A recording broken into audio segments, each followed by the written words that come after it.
كنت في الثانويه العامه كنت بحب اشوف الفيديوهات بتاعه النصايح، وكنت بحس ان هي بتشجعني ان اذاكر بشكل احسن. بس لما خلصت الثانويه وبقيت اشوف الموضوع من بره، حسيت ان الفيديوهات دي كانت بتفيدني، بس برضه كان ليها اثر سلبي انا ما كنتش حاسس بيه. في الفيديو ده هقول لك على بعض المشاكل اللي في الفيديوهات دي علشان تتجنبها، وبعد ما اقول المشاكل هقول لو رجع بيا الزمن هتعامل ازاي في الموضوع ده. السلام عليكم، اهلا بيكم في فيديو جديد. تنويه بس بسيط قبل ما اقول مشاكل مع فيديوهات نصايح الثانويه العامه، ان انا مش بعمل الفيديو ده علشان اشكك في نوايا حد او اقول ان هم بيعملوا كده علشان المشاهدات او كده. انا مش هتدخل في نيه حد ومش هعرف هو قصد ايه. كمان انا مش بتكلم عن حد بعينه، انا بتكلم عن النصايح بشكل عام وايه المشاكل اللي ممكن تحصل منها. تنويه كمان ان انا لما بقول مشاكل مع نصايح الثانويه العامه، انا مش بيبقى قصدي كل النصايح، في نصايح فعلا بتبقى مفيده، انا بقول على حاجات معينه في النصايح دي. ساعات اصلا بتبقاش النصيحه نفسها بس الاثر المترتب عليه. لما كنت في الثانويه العامه كان بيجي فترات فيها احباط او فترات مش بذاكر فيها كويس. المشكله ما كانتش في كده، اي حد في الثانويه كان بيجي له فترات فيها احباط وفترات مش بيذاكر فيها كويس، ده طبيعي جدا. المشكله اللي كانت بتواجهني في الموضوع ده ان انا دايما كنت حاطط صوره مثاليه للشخص اللي بيجيب مجموع عالي، وكان في دايما جمله بقولها لنفسي كان اثرها مضر جدا عليا. كنت بقول اللي بيجيب مجموع كبير اكيد مش بيمر باللحظات دي، ما بيعديش عليه فترات الاحباط دي، وده بسبب الصوره المثاليه اللي انا كنت حاططها للشخص اللي بيجيب مجموع عالي. ولا انا بدعي ان فيديوهات نصايح الثانويه العامه بتساهم في رسم الشخصيه المثاليه دي، واثر الموضوع ده مش قليل هقوله بعد النقطه دي. زي مثلا في فيديوهات بيقول لك الروتين بتاعي في الثانويه العامه، وتلاقي الروتين صعب جدا لدرجه ان انت لو فكرت تمشي عليه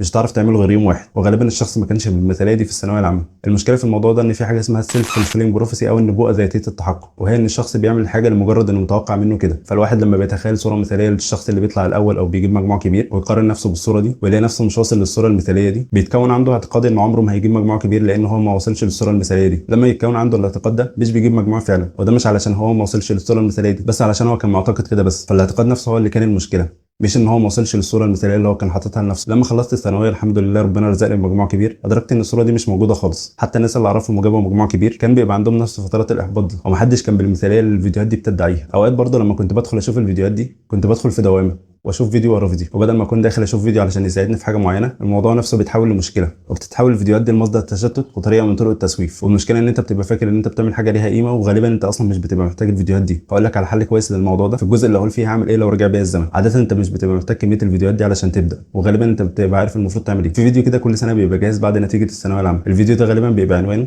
الثانويه مش نهايه العالم او حاجه شبه كده، وتقريبا بقى كليشيه خلاص، وبيتقال فيه كلام زي الثانويه مش نهايه العالم والدنيا اوسع من كده والكلام ده كله. وطبعا الكلام ده ما فيهوش اي حاجه غلط، بس لو نرجع شويه لورا ونسال سؤال بسيط، مين اصلا اللي عزز الصوره دي ان الثانويه نهايه العالم؟ من اكتر الناس اللي بيعززوا صوره الثانويه العامه دي هم نفس الناس اللي بيقولوا الثانويه مش نهايه العالم. هو بيبقى جايب مجموع كبير اصلا، وبيبقى غالبا في كليه من كليات القمه، وطول السنه بيصور لك قد ايه الكليه بتاعته جميله والدنيا وردي وحلمك يستاهل والكلام ده كله، او زي ما مثلا انجليزي بيقول the grass is always greener on the other side. فهو بينقل لك الصوره ان انت خلص بس الثانويه وخش الكليه اللي انا فيها والدنيا تبقى زي الفل. ما عنديش مشكله ان حد يبقى شايف ان الكليه في حد ذاتها هي هدف، يعني مش فارق معاه اي حاجه غير ان هو يعمل الحاجه دي طول عمره، وعنده استعداد يستحمل اي حاجه علشان ده. بس لازم يتنقل له الصوره كامله، ولازم يبقى عارف وضع الكليات بالذات في الوقت ده. لازم دايما زي ما بيشوف الجانب الكويس يشوف الجانب السيء منها، واللي ما بقاش قليل في الفتره دي. وكمان لما يبقى عنده الصوره كامله، لما ما يجيبش مجموع في الثانويه العامه مش هيحس ان هو خسر خساره كبيره، وهيحس فعلا ان الثانويه مش نهايه العالم. طب هل معنى كلامي ان ما تسمعش الفيديوهات دي خالص وما تاخدش من حد نصيحه للثانويه العامه؟ لا، مش ده قصدي خالص. انا لو رجع بيا الزمن هشوف فيديوهات النصايح دي، بس هاخد بالي من كام نقطه. اول حاجه، مش معنى ان واحد جاب مجموع كبير ان النصائح بتاعته كلها صح. الاستدلال بالتجربه الفرديه مش احسن حاجه. بنشوف امثله كتير لناس ناجحين وبيدوا نصايح سيئه، وده لان كل واحد له ظروفه وكل واحد بيبقى مختلف عن التاني. ممكن اصلا يكون النصيحه دي ما فرقتش معاه وحاجه تانية هي اللي فرقت معاه وهو مش واخد باله منها. فالمفروض الواحد قبل ما ياخد بالنصيحه دي يشوف هل هي اصلا منطقيه ولا لا، وهل في ناس كتير عملوا الموضوع ده ونجح معاهم، وهل الموضوع ده ينطبق عليا اصلا ولا لا. تاني حاجه، هاخد بالي برده من النصائح الخاصه بالكتب والمدرسين من الناس اللي كان نظامهم قديم وما عداش عليهم النظام الجديد. فممكن يكون الكتب او المدرسين شرحهم كان حلو في النظام القديم بس شرحهم بقى وحش في النظام الجديد. اخر حاجه، كنت اتكلمت في اول الفيديو ان بدخل في دوامه في مشاهده محتوى النصايح اللي على اليوتيوب، فعلشان اتجنب الموضوع ده كنت اشوف الفيديو ده وبس كده.